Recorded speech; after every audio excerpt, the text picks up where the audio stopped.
بسم الله الرحمن الرحيم. قصيدة بعنوان تحذير أهل الإيمان من الكفر والعصيان، كتبها أبي عمر عبد الكريم الجعمي، أداء أبي محمد نجيب الحزمي، تسجيل ومكساج استوديو تمام، المهندس خليل العسلي. بالأمس أمسى الملك عند فلان، واليوم أضحى الملك عند فلان. الله يؤتي من يشاء من خلقه ملكا وينزع وهو ذو السلطان. بالأمس أمسى الملك عند فلان، واليوم أضحى الملك عند فلان. الله يؤتي من يشاء من خلقه ملكا وينزع وهو ذو السلطان. نعم تدوم على الفتى من شكره لله ثم تزول بالكفران. لا تغضبن إذا سلبت وجاهة يوما على أحد من الإخوان، يوما على أحد من الإخوان.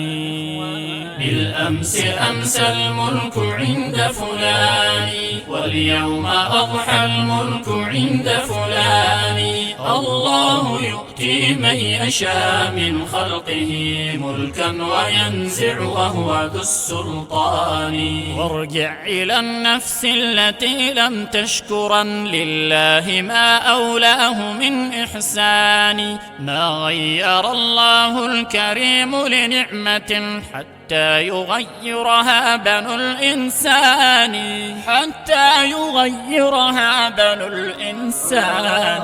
بالأمس أمسى الملك عند فلان، واليوم أضحى الملك عند فلان. الله يؤتي من يشاء من خلقه ملكا وينزع وهو ذو السلطان. كم نعمة لما تغير أهلها قد غيرت بدقائق وثوان. فارجع لنفسك إن أردت ملامة، باللوم لا ترجع على إنسان، باللوم لا ترجع على إنسان. بالأمس أمسى الملك عند فلان، واليوم أضحى الملك عند فلان. الله يؤتي من يشاء من خلقه ملكا وينزع وهو ذو السلطان. وانزع عن الذنب الذي قارفته حتى يعود إليك طيب زمان. واطلب مسامحة الذين ظلمتهم، فالظلم قد يفضي إلى الخسران، فالظلم قد يفضي إلى الخسران. بالأمس أمسى الملك عند فلان، واليوم أضحى الملك عند فلان. الله يؤتي من يشاء من خلقه ملكا وينزع وهو ذو السلطان. لا تيأسن إذا تسلط ظالم أن تذهب الدولات للطغيان. فالبحر من تلك العصا قد شقه شقين حين تواجه الجمعان، شقين حين تواجه الجمعان. بالأمس أمسى الملك عند فلان، واليوم أضحى الملك عند فلان.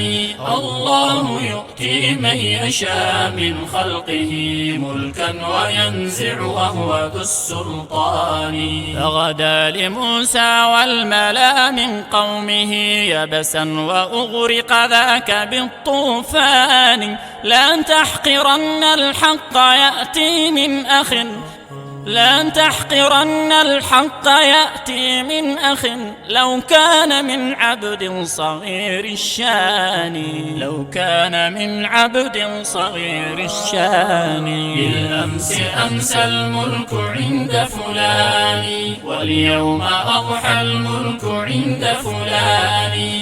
الله يؤتي من يشاء من خلقه ملكا وينزع وهو ذو السلطان. فالحق ينصره الذي رفع السماء، والحق ينصره أولو الإيمان. والبغي فاحذر أن تصاب بدائه، فالبغي يهدم شامخ البنيان. فالبغي يهدم شامخ البنيان.